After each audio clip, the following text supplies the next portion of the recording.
DJ को लेकर फिर हुआ महाभारत। जी हां, यह वीडियो विसनगर का बताया जा रहा है, जहां एक शादी समारोह के दौरान डीजे बंद कराने पहुंचे कुछ लोगों के साथ मारपीट की घटना सामने आई।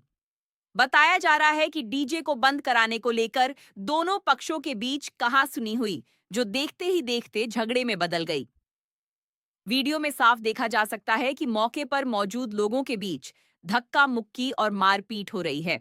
फिलहाल यह वीडियो सोशल मीडिया पर तेजी से वायरल हो रहा है। घटना को लेकर स्थानीय लोगों में चर्चा का माहौल है।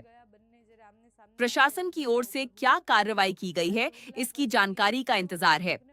रात्रे हमारे હું આશી સોસાયટીમાં રહું અને બાજુમાં અમારે ભૂતનાથ મહાદેવનું મંદિર ત્યાં એમના મેરેજ હતા ઠાકોર સમાજના દીકરા દીકરીના તે એનો મંદિરનો વહીવટ પણ હું કરું ભૂતનાથ મહાદેવનો તો અમે એમને મેરેજ કરવા માટે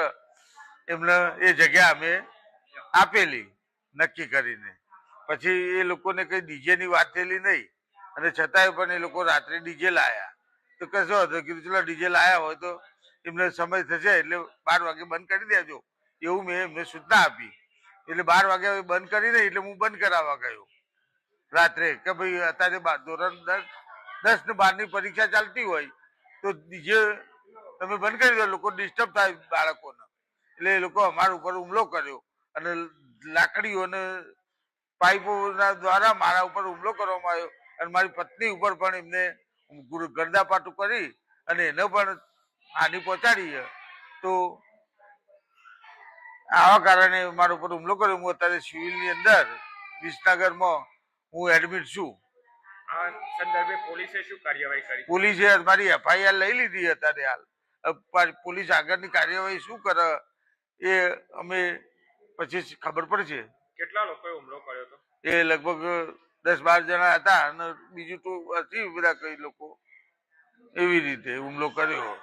ડીજે બંધ કરાવવા મુદ્દે હુમલો થયો આ ડીજે બંધ કરાવવા હું નીકળ્યો ઘરેથી રાત્રે 12 વાગ્યા એટલે મેં કીધું લાવો મારા સોસાયટીના 2-3 ફોન આવ્યા કે ભાઈ ગોવિંદભાઈ તમે ડીજે બંધ કરી આવો તમે તો એના વહીવટદાર હો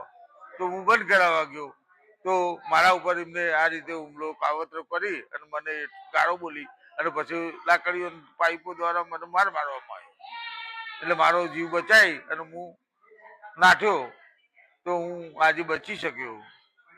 તમને હોસ્પિટલમાં કોને પહોંચાડ્યા એ અમારો ભત્રીજાએ મારા મને અહીંયા લાયા